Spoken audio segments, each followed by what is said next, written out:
Rajim. Bismillahirrahmanirrahim. A'udzubillahi minasyaitonirrajim. Bismillahirrahmanirrahim.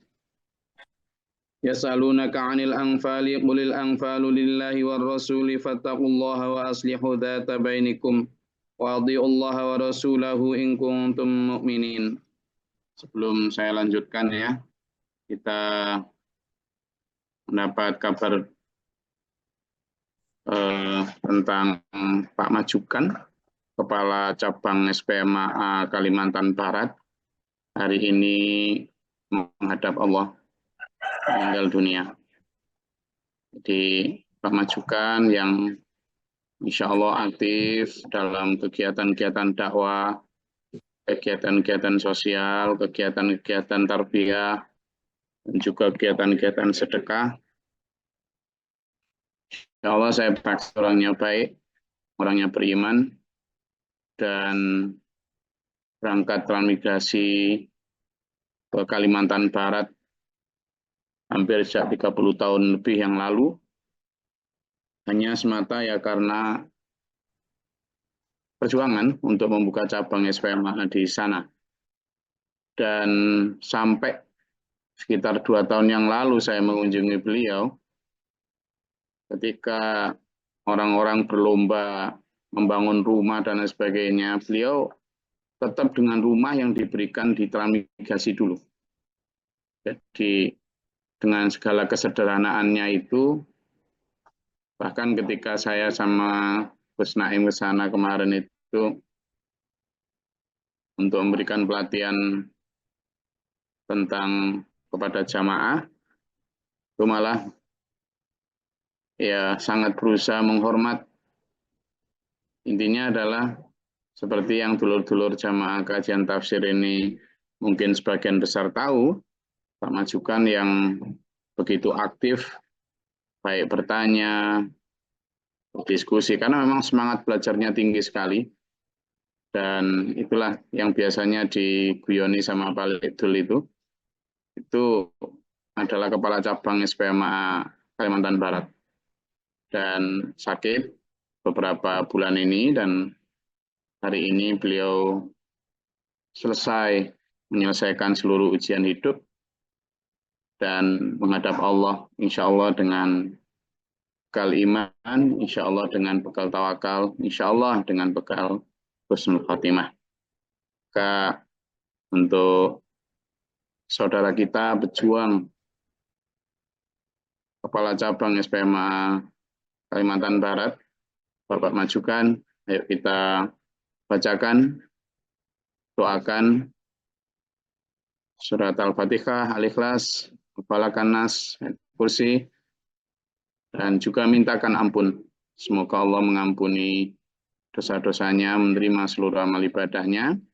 Kita pun begitu, bagi dulur jamaah mungkin dari Kalimantan Barat yang ikut di sini, kami semua meminta maaf atas semua kesalahan kami mungkin selama bergaul dengan Pak Majukan, terutama dulur-dulur kepala cabang yang dalam beberapa workshop mungkin juga bertemu, karena sesungguhnya Pak Majukan juga sudah daftar untuk workshop tahun ini di Palembang, Sumatera Selatan, di kehendak Allah lain, sehingga hari ini Pak Majukan dijemput oleh Allah.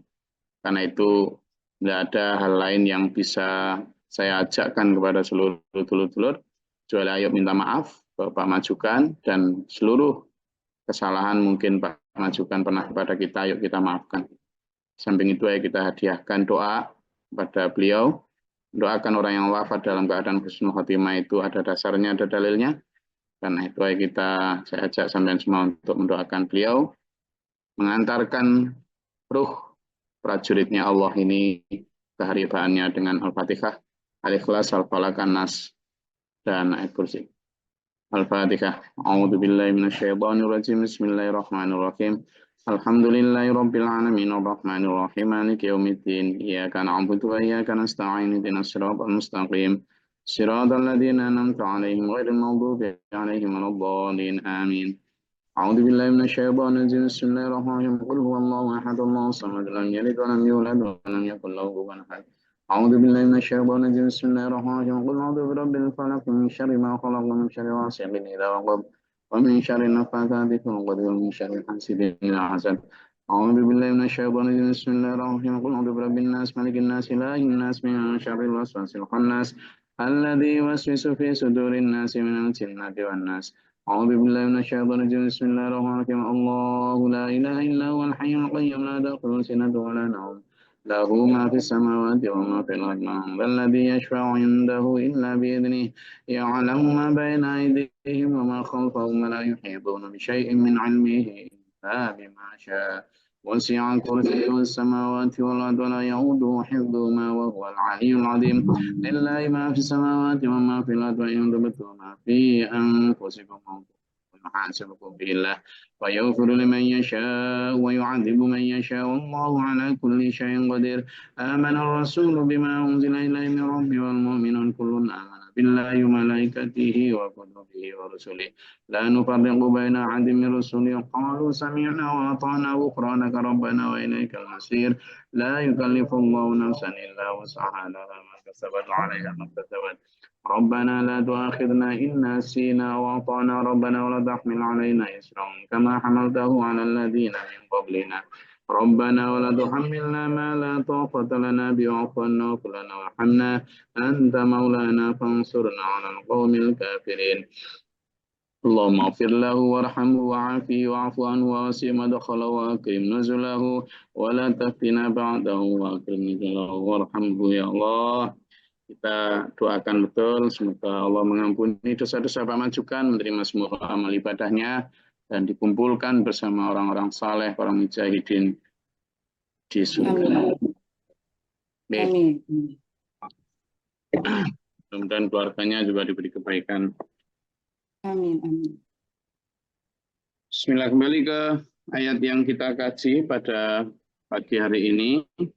Kita sampai di surat Al-Anfal dulu ya. Al-Anfal itu artinya rampasan perang. Surat ini diturunkan di Madinah, periode Madinah. Maka surat ini dinamakan sebagai surat Madaniyah. Ada 75 ayat. Surat ini merupakan surat ke-8. A'udzubillahi minasyaitonir rajim. Bismillahirrahmanirrahim. Yas'alunaka 'anil anfal. Wahai Muhammad, mereka akan bertanya kepadamu tentang harta rampasan perang. Jadi asbabun nuzul dari ayat ini turun adalah disebutkan di situ dalam sebuah hadis sahih riwayat Hakim dan Ahmad. Ubadah bin As-Samit radhiyallahu menuturkan bahwa pada waktu terjadi perang Badar ya, perang Badar ini perang yang sangat besar, perang yang melibatkan sejumlah besar pasukan, habis-habisan lah perang ini. Kaum muslimin memperoleh kemenangan yang besar sekali.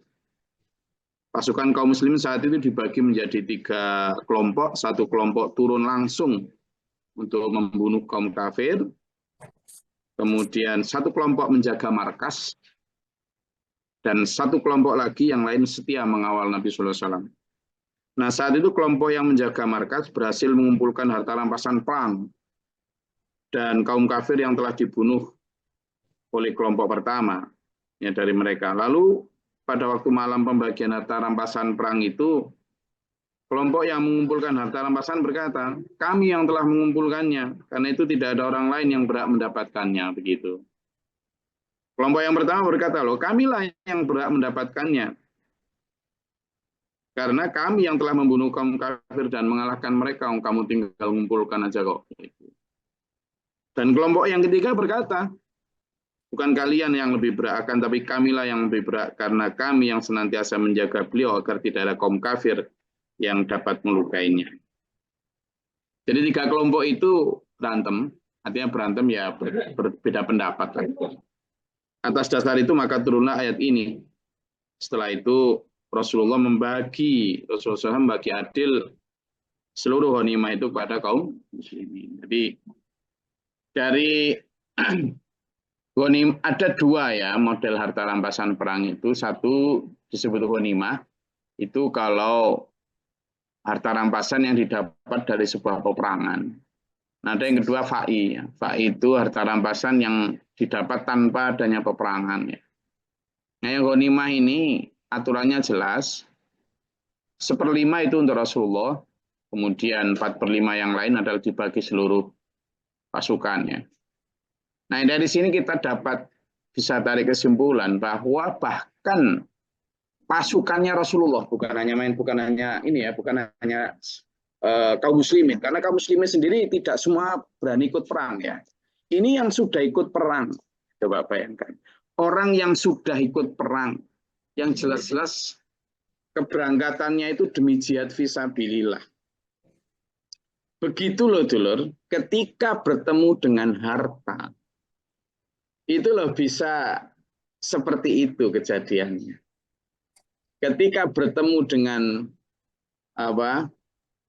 harta duniawi, begitu.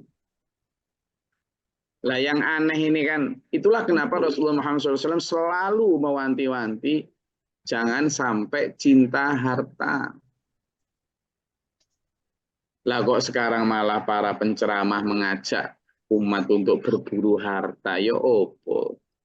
Ini coba, jadi ini satu bukti bahwa bahkan yang sudah ikut perang bersama Nabi, sudah berjibaku mengorbankan harta, nyawa, bahkan itu loh masih bisa hampir saja berpecah belah hanya karena harta.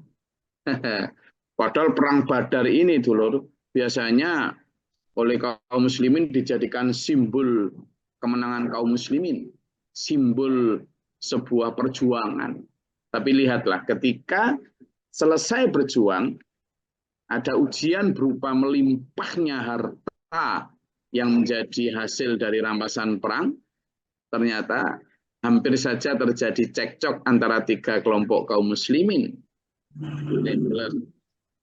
Betapa kejam dan betapa berbahayanya harta itu. Itulah makanya sampean dan saya selalu saya ajak untuk berbicara tentang pisau itu bermanfaat, tapi akan sangat berbahaya kalau dipegang anak kecil yang belum tahu cara menggunakan pisau. Harta itu bermanfaat, tapi akan sangat berbahaya kalau masih dipegang oleh hati-hati yang masih bayi, yang belum tahu cara bagaimana memanfaatkan harta. Racun itu bermanfaat loh, pestisida itu bermanfaat. Tapi kalau dipegang oleh orang yang tidak tahu bisa keminum malah berbahaya. Harta juga demikian. Ya, maka kalimat ini begitu. Kul katakanlah Muhammad, sudah tidak usah berantem kalian berkelompok 3 ini. Al-anfalu harta rampasan itu lillahi milik Allah sudah, war rasul dan rasulnya, war rasul. Maka fattakullah, kamu itu takutlah kepada Allah. Wong kamu berangkat itu awalnya itu untuk berjihad memenangkan agama ini, kok dadak ketika bertemu harta jadi belok tujuanmu terus kepingin berebut harta itu ya apa kamu? Coba tahu dulu. Itu orang yang masih ditunggu Rasulullah.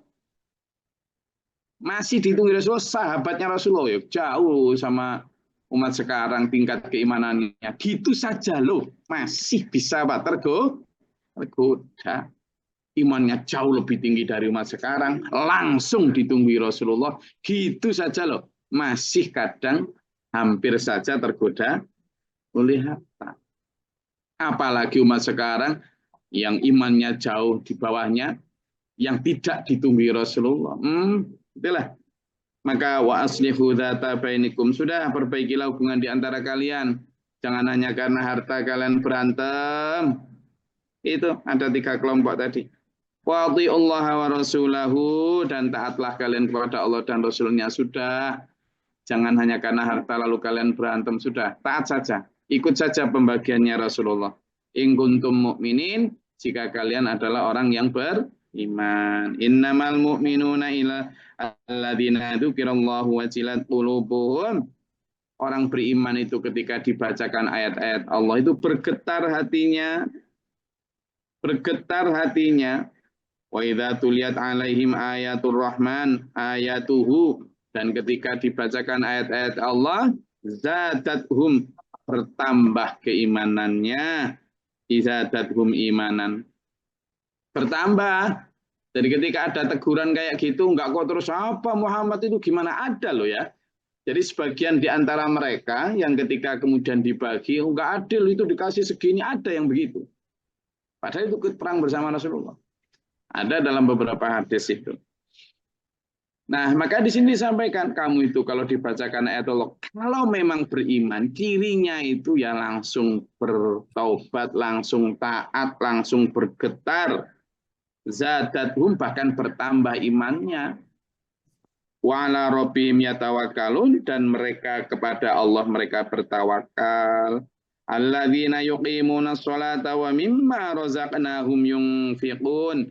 Mereka cirinya yang kedua, seorang beriman setelah gemetar kalau dibacakan asma Allah. Yang kedua, ketika dibacakan ayat Allah kemudian bersungkur sujud menangis. Yang ketiga, mereka menegakkan sholat. Yang keempat, mereka bersedekah. Ulaika humul mu'minuna haqqa, itu loh baru beriman beneran. Dan nanti lahum darajatun 'inda rabbihim, bagi mereka ada derajat yang tinggi di sisi Allah, dulur. Wa maghfiratun, dan ampunan. Wa rizqun, dan rizki atau anugerah karim yang mulia nanti di surga. Yang dimaksud dengan rizqun karim, rizki yang mulia ini nanti di surga, sama dengan maghfiratun. Ampunan ini juga gitu nanti. Sama dengan darajatun, derajat tinggi strata sosialnya itu nanti di surga, bukan sekarang. Lah tetapi kan ya repot dong, kelihatan saat itu. Mungkin ya kalau si sekarang gitu perang gitu ya, ya ada Lamborghini, ya ada ditinggal oleh kaum kafir itu ya Ferrari, ya emas, perak, ya wes mahal-mahal itulah. Lah terus melihat kayak gitu gimana nggak matanya hijau, nggak pengen berebut, itulah. Padahal kata Allah di sini sebut ada buat kamu, bahkan orang-orang yang beriman itu di samping kalau dibacakan ayat Allah, mereka juga menyedekahkan hartanya. Banyak ya ayat-ayat jenis yang menunjukkan ciri orang beriman, seperti misalnya coba dibuka di surat Al-Isra ya. Coba dibuka surat Al-Isra. Ya pas dia periksa dokter ya pas fotonya mau. Ya. Di surat Al-Isra, sudah, itu di surat Al-Isra itu mulai dari ayat 107 sampai 109. Coba gantian, monggo dibaca.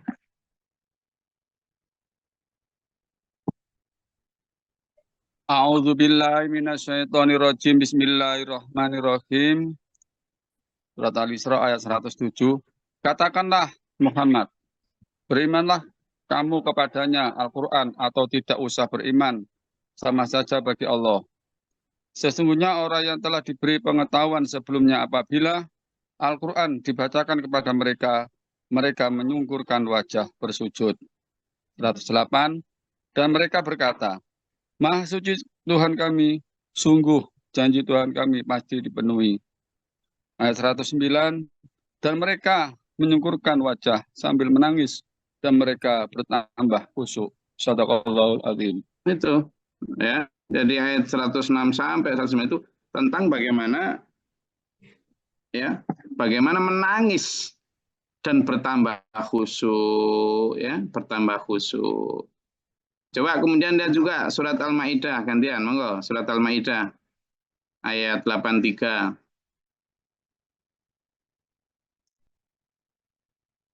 Monggo.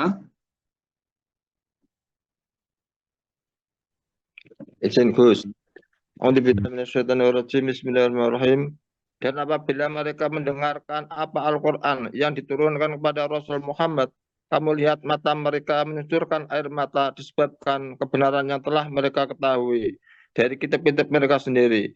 Seraya berkata, ya Tuhan, kami telah beriman, maka catatkanlah kami bersama orang-orang yang menjadi saksi atas kebenaran Al-Quran dan kenabian Muhammad. Sudah kutangatin. Nah, jadi itu ciri-cirinya, dulur. Kalau kemudian kita mendengar ceramah, mendengar ayat-ayat Quran, lalu hanya hahihi, malah ketawa ketiwi, hura-hura. Ya gimana ciri orang beriman zaman dulu itu selalu bercucuran air mata, entah karena tobat, entah karena syukur, entah karena iman. Kok sekarang marah diajak untuk hahihi, ya kan? Ya itu tuh loh, ya saya rasa itu yang bisa saya sampaikan. Jadi cirinya adalah mereka beriman, mereka menangis dosa, mereka kemudian berinfak, menegakkan sholat secara benar-benar, dan seterusnya. Oke, saya rasa itu. Monggo, kalau ada yang mau disampaikan silakan.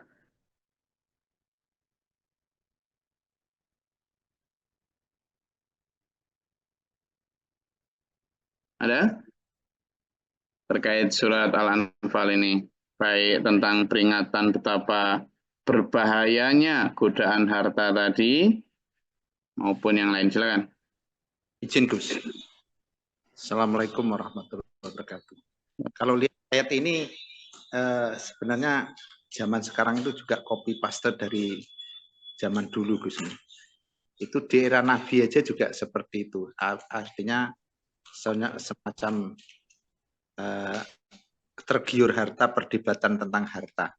Nah, dan sekarang kan juga banyak terjadi itu Gus. Matur suwun. Ya, jadi memang Quran itu berlaku sampai akhir zaman. Jadi dan tidak akan pernah keliru, sudahlah. Quran itu tidak akan pernah keliru. Quran itu akan selalu relevan sampai kapanpun akan selalu relevan. Sehingga menurut saya memang ya harus benar-benar kita jadikan pedoman. Sudahlah, nggak mungkin keliru Quran itu. Jadi kalau kemudian dorongannya mesti ceramahnya itu kepada Abdurrahman bin Auf aja. Lawan sahabat itu ada puluhan. Jarang memakai Abu Bakar, jarang memakai Umar, jarang memakai Ali. Ya, yang dipakai Abdurrahman bin Auf aja. Karena sesuai nafsu. Padahal Abdurrahman bin Auf juga tidak seperti yang mereka terangkan. Abdurrahman bin Auf itu diambil dari sisi kayanya, bukan diambil dari sisi betapa dermawannya mereka. Gitu. Habis-habisan dermawannya Abdurrahman bin Auf itu.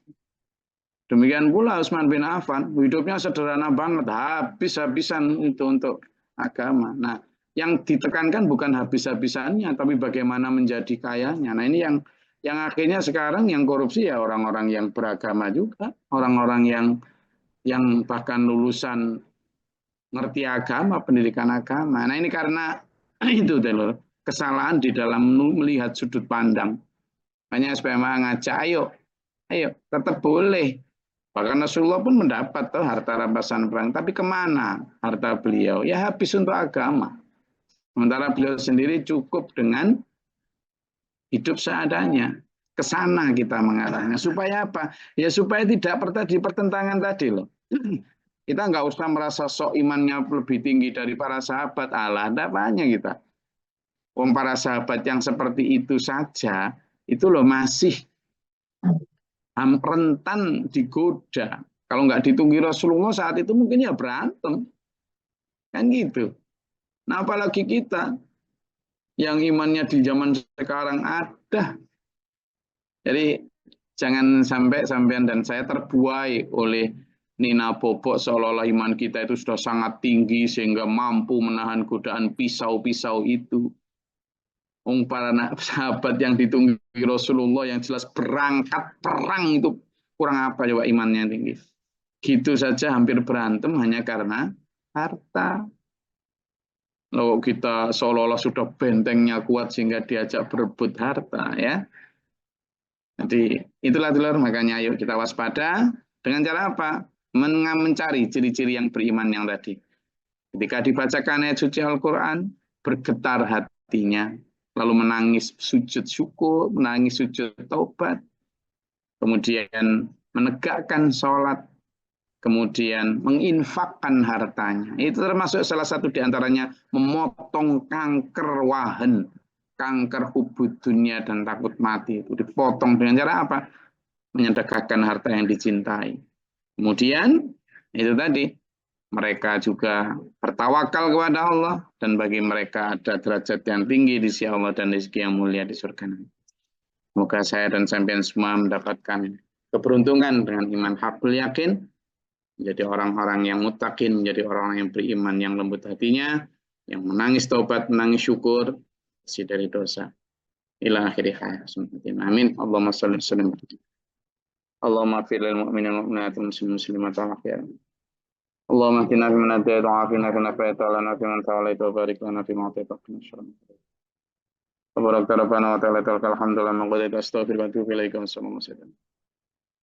Allahumma daf'ana al-bala wal waba wa qad hastina min al-jinni wa syaitan Rabbana la taj'alna fi qawmin dhalimin. Allah ta'ala nabwa rahmatika Allahumma anzil alaina rahmatan wa tatil qatil amtar. Rabbana wa nafaktubna ma syahidin Rabbana la tuzigh qulubana ba'da idh hadaytana wa hab lana anta malam fasan kal munafiqin anta malam fasan syirkan anta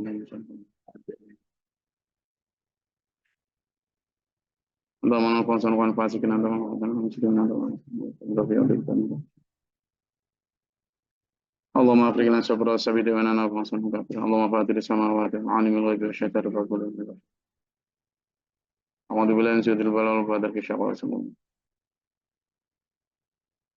Rabbana hab lana min azwajina wa dhurriyyatina qurrata a'yun waj'alna lil muttaqina imama Rabbana Subhana rabbika rabbil izzati amma yasifun salamun alhamdulillahi rabbil alamin wassalamualaikum warahmatullahi wabarakatuh Waalaikumsalam warahmatullahi wabarakatuh.